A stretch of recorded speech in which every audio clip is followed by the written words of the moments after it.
Did you know there are currently more than 113,000 people across the U.S. on the national waiting list for a transplant? Sadly, 22 people in this country die each day due to a lack of donated organs. But lives are being saved locally thanks to generous donors who are making a lasting impact. Kermit Thorson, Michaela Peters, Dan Fink. One by one, the gift of life was celebrated at this flagpole outside Mercy Hospital. We are celebrating the fact that we had persons who were generous enough to donate organs, tissues, or eyes throughout the last year, and we're celebrating with their family members. Families who lost loved ones last year, including Bill and Cindy Peters of Coon Rapids. We're here for on behalf of our daughter. Her name is Michaela Day Peters. She passed away this past summer. The day after Father's Day, and 2 days after their 23-year-old daughter found out that her boyfriend died unexpectedly, Bill found Michaela unresponsive in her bedroom. I woke up in the morning to wake her up, and she had committed suicide. And so we rushed her over here, and we spent 15 days here at Mercy. An emotional roller coaster for 2 weeks, but in their time of grief, deep down they knew their daughter's final wishes. We knew that she wanted to be a donor as much as possible, and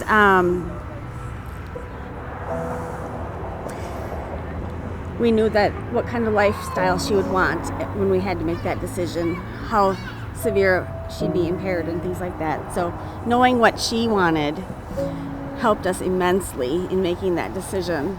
Because your loved ones gave a great gift at a critical time in their life for the benefit of another person also in a critical time.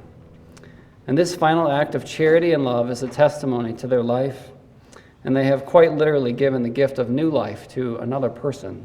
What a great thing. Out of sadness and grief for those at the end of life, new life begins for others in need, including Emma Cooley of Ham Lake, who needed a liver transplant in her first year of life. She had her surgery. They told us it would take about 8 hours, and so overnight she had a surgery, and the surgeon came to us in the morning and said, in the next 6 to 8 hours, we'll know if she's going to make it. And as a parent, that of course hit me like a ton of bricks. Emma made it and is one of the lucky ones. Now 6, she's thriving in kindergarten and loves baseball, gymnastics, and playing with her little sister.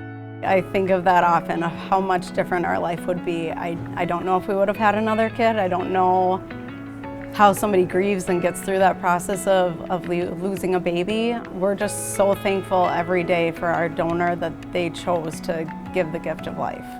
Within a matter of a year, I had gone from 20/20 vision to nearly 2100 plus vision. Jason Finley of Lakeville also got a second chance at life through the gift of sight. Once told he'd be blind, he beat a progressive eye disease after undergoing 3 corneal transplants. To talk to donor families, it hit me hard like a brick. Like, wow, this is definitely something that, again, I'm so humbled to be able to share my story out of respect and concern, for what they've gone through. We found out like a couple weeks later, within a month, that somebody received some tissues of hers, and they were able to see. The family of Michaela Peters still grieves her death almost a year later, but if there's anything good that came from something so bad, it's knowing their daughter lives on through the gift of life. To know somebody out there in the world is caring part of her. It means the world to know that someone's honoring my daughter, my baby, for the gift of life, of sight, or whatever her tissue's used for. It's an honor. As someone put it, the gift of life ceremony is a great way to celebrate a life and celebrate the gift. It's the 4th year the hospital has organized the event.